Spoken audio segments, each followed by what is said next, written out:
Hi. When the famous physicist and astronomer Galileo first championed the idea that the Earth revolved around the Sun back in the 1500s, he was called a raging lunatic and convicted of heresy by the Church. He was then sentenced to life imprisonment and died under house arrest around 9 years later. But if a 10-year-old tells his science teacher that same fact today, nobody even bats an eyelash. So what's changed? Lots of things.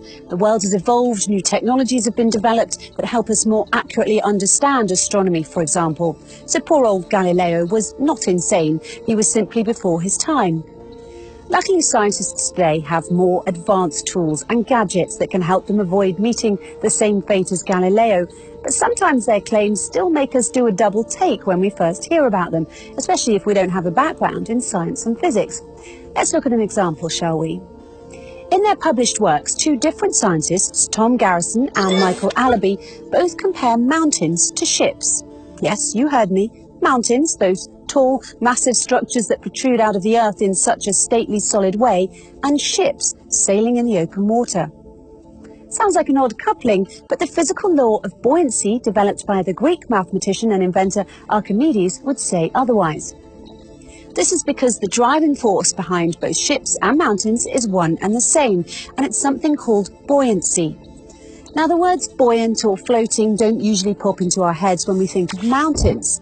But guess what happens to a mountain when a thick sheet of ice accumulates on its surface?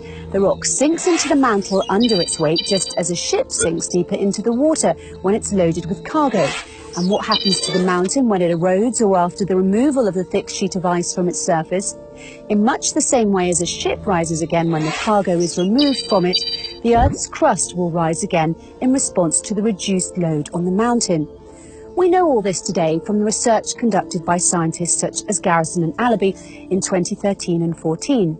But flashback 14 centuries ago to when the Quran was revealed, and you'll find that it too makes the same analogy in chapter 42, verse 32, when it says, "And among his signs are the ships in the sea like mountains." How in the world could a book revealed that long ago possibly contain such accurate scientific analogies in the glaring absence of the necessary scientific tools and proofs at that time? Yet another example of modern science mirroring the Quran relates to the concept of inertia.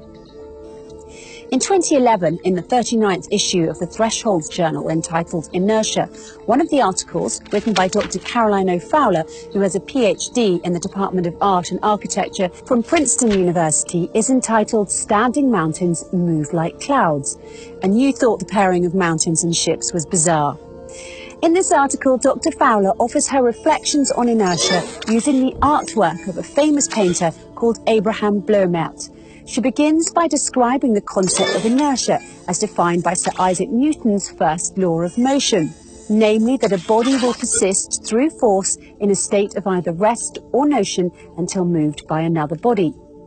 She then goes on to shower her praises on the painter for his ability to express this rather abstract concept of inertia with only the stroke of his paintbrush in a single picture. In her conclusion, Dr. Fowler further draws attention to the fact that Bloemaert moved towards an understanding of movement, which is not about setting things into motion through a violent force, but instead suggests the notion that the world may already be in movement, and like the mountains that move like clouds, movement and rest are two different but ontologically equal states. It is impressive when art is able to depict scientific notions in a straightforward way. But long before Bloemaert, Newton or Galileo himself, it was the Quran that presented the understanding of force and movement as a relational concept. In chapter 22, verse 88 of the Quran, it reads, "And you see the mountains and think them solid, but they move like clouds. It is God's technique which has established everything perfectly." Centuries ago, God told us that he created the world following the laws of inertia. It is science that is just now catching up. So who says science and religion have to be at odds? In the Quran, science and religion are twin sisters, and I don't mean the type of twins that keep saying they're identical when everyone really knows they're fraternal. The Quran contains many passages that were not understood by scientists, let alone regular people, until recently, and some that science still has not fully deciphered. But this should come as no surprise. In fact, the Quran itself tells us that this will happen when it says, "And these similes we put forward for mankind, but none will understand them except those who have knowledge." Let's look at that word a little closer now, simile.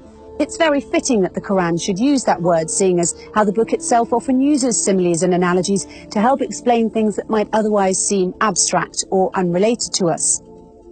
But what's even more astonishing then, that is modern scientists have used some of the exact same analogies that were first written in the Quran over 1400 years ago.